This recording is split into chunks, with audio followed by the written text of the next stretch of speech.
I'm gonna say right now, if you never saw them, you have no idea how unbelievably peak they were. What you may ask? Well, I'm talking about two of the greatest animated superhero TV shows to ever exist, The Justice League Unlimited and Avengers Earth's Mightiest Heroes. Those two shows didn't just entertain kids, they defined fandoms. They drew the line on were you Team Marvel or were you Team DC back then. Most kids didn't have Twitter threads or YouTube breakdowns when it came to stuff about superheroes. The most reliable source for superhero knowledge came from these shows, and honestly, I can't even blame any of us because they were peak storytelling. But here's the funny part. Marvel has been able to take the Avengers, a team that, let's be real, were never on the same level as the Justice League when it comes to cultural recognition, and make them the most recognizable superhero teams on Earth. Through the success of the MCU, the Avengers turned from the B-listers of comics into a global household name. And not to mention, there were other animated shows like Avengers Ensemble or Superhero Squad Show that shed light on these characters before we even got to know them in the MCU. So with that being said, can someone tell me why in the actual fuck we still don't have a decent Justice League project? Kal-El, no!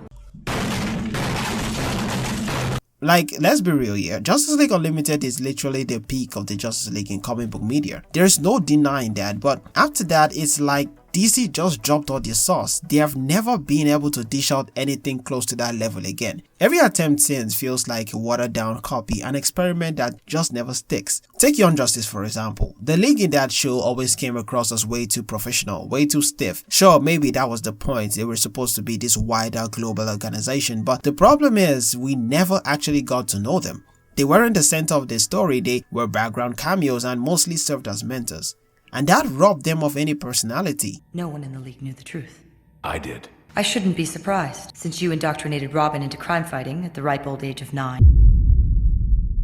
And even still, when they gave us the New 52 era of the Justice League in animation, at first fire, the first two movies were great. You could feel their potential, but after that it turned into a complete mess. Every new movie shuffled in random characters who barely did anything. And instead of growing the Justice League, DC kept circling back to Batman, sometimes Superman, while everyone faded into irrelevance. And then what did DC decide to do? They nuked the entire damn timeline, they just deleted it and the entire universe. And with that, it led us into the Tomorrowverse. And I'll admit, the setup was actually solid. The first Superman film gave us a fresh start. The Flash movie finally let him shine, and they were teamed up the Justice League beautifully. The World War II Justice League inspiring Flash realizing why the Justice League needs to exist. That's exactly the kind of connective storytelling DC has been missing. They even teased the Justice League in later entries, which made me think, alright, they might actually be cooking. And then what happens? We skipped straight to some wild multiversal war where every DC character ever is suddenly in play. Bro, I was confused as hell, like how did we go from a grounded, hopeful Superman to Crisis on Infinite Earth in a single jump? And this is the problem. Since Unlimited, DC hasn't given us a Justice League that feels essential. They're not showing us why these characters coming together even matters. It's just brand synergy, it's just toys, it's just IP maintenance. As long as we know there's a Batman and Superman project, we can't just help but go to see it. That's why it stings even hard to remember we've only gotten one live action Justice League movie. And let's not sugarcoat it. Everyone can agree it's one of the worst superhero team-up films of all time. Maybe not the worst, shout out to Fantastic for holding that crown, but definitely bottom tier. And the reason is obvious, DC tried to speedrun what Marvel spent a decade carefully building. The MCU had the patience to introduce its characters one by one, let fans love them and then assemble them into one big team. DC wanted all of that in the span of 2 films. Predictably, it collapsed under its own weight. Even Zack Snyder's original vision, which was miles better than the studio cut, still wasn't the ideal Justice League. It just didn't fit. So that begs the question, what is the ideal Justice League? To be fair, maybe it doesn't exist yet. I know that doesn't make sense, and you could also point out to the comics, sure, but comics are inherently inconsistent. Different writers, different eras, different takes, but what I think the ideal Justice League should be is a story that proves why these heroes coming together is necessary, why it matters. And even the MCU got this right with their first Avengers movie. And in my opinion, the only Justice League project that has ever nailed that fundamental truth is Justice League Unlimited. Was it a perfect show? No, but it understood the basics. The Justice League isn't just a random collection of fighters, they are more like the exemplars. They are the blueprint for what the superhero should be, and that's what separates them from the Avengers. The Avengers are extraordinary people who assemble in times of crisis. The Justice League, on the other hand, are the examples. They set the standard on superheroes. Superman is the ideal of hope. He has all these powers, all this strength, but is still a man of hope at heart. Batman is the greatest detective, the strategist, the human great in a room full of gods. Wonder Woman is the warrior of compassion and strength, and Flash represents humanity in the face of anything. Each of them on their own could shape the world, but together they become a beacon, a reassurance to humanity that the extraordinary doesn't have to be terrifying, it can also and should be inspiring.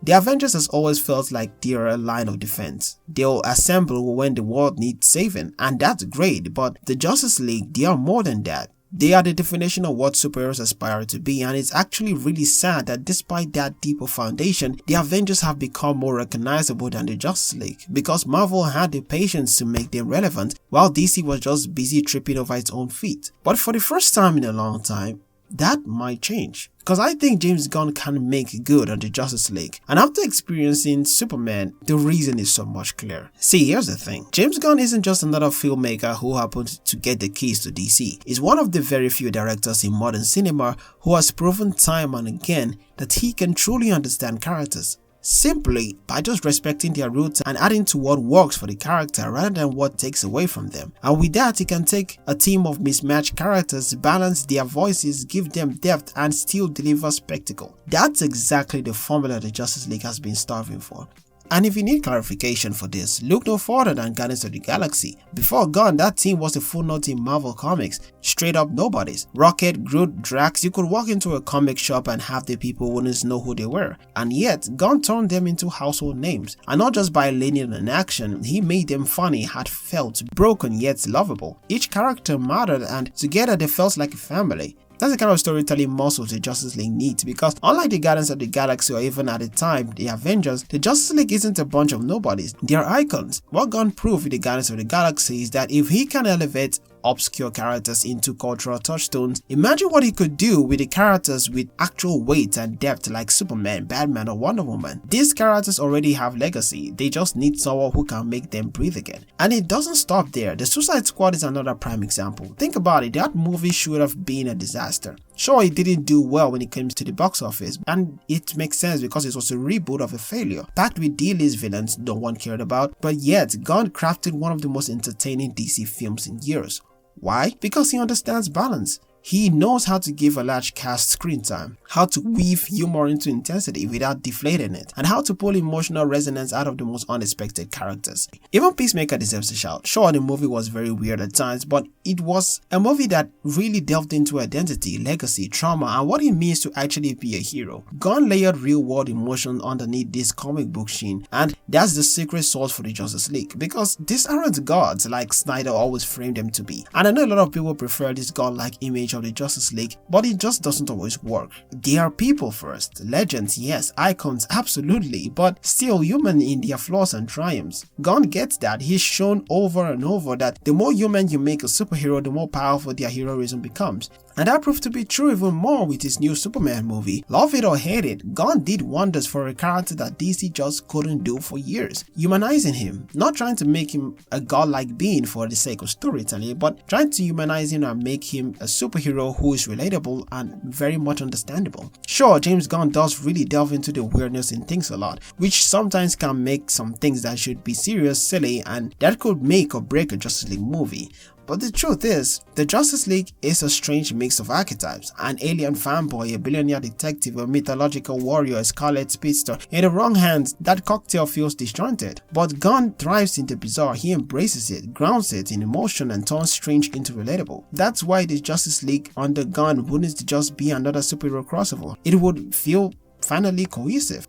At least that's what I think. To be honest, if there is ever going to be a Justice League movie directed by James Gunn himself, as long as he sets the foundation of the Justice League across various projects, he should have no problem forming a team. The rest of the lineup can comprise of any other character, even giving Mr. Terrific a chance to be among the first lineup, which after seeing him in Superman wouldn't be a bad thing. But opinions are opinions. Let me know what you think. Do you think James Gunn could build the perfect Justice League, or would it fail? Don't be shy, let me know in the comments. And also, if you liked or enjoyed this video in any way, you could also leave a like and subscribe so you don't miss any future uploads, or just to help grow the channel.